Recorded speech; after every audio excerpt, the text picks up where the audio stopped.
Эми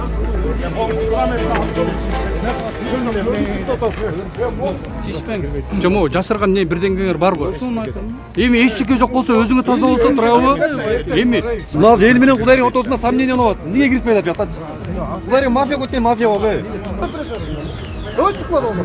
Давай чыкпа болду. Кудай бергенде 1376 контейнер бар. 15 000 сомдук аренданы желелик төлөбөйт. 60 миңден 8 миңге чейин бир этаж үстүнө коюлса 1 000 сом кошулат. Жерге өзүнчө, контейнер боюнча патент өзүнчө төлөйт. Приблизительно канча болуп атат ошондо? 25 000 төгө болуп атат. Приблизительно канча байттым о центральный жакта? 350 доллар. 350 долларбы? 6 миңден 8 миңге чейин. Биз бул маалыматты асмандан алып, оюбуздан токуган жокпуз. Ошол эле базардын соодагерлеринин берген маалыматы. Демек, кожойкенин эл алдында салык кызматына берген маалыматы чындыкка дал келбейт. Ал эми базардын администрациясына киргенибизде ар бир контейнер канча ижара акы төлөгөнүн так айтылган жок. Эми арендасы ар кандай да? Эми минимум максимум айтып берсеңиз. 3 000, 4 000, 5 000, 8 000 ушундай. 10 000, 15 000 төлөгөндөр жокпу? Жок, андай жок.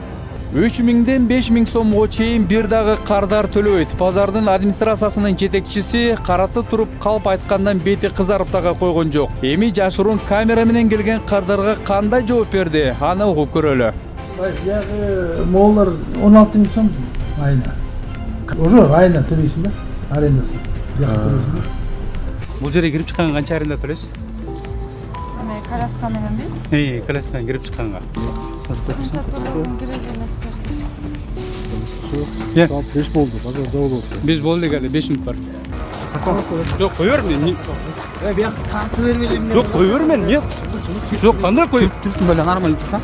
Камера бирден болсочу төлөйсүңөр айтып коюн. ККМга каршы болуп жаткандар мурдагыдай эле салыгын жашыра албай калган сүткорлор көпөстөр экенин билип алыңыздар.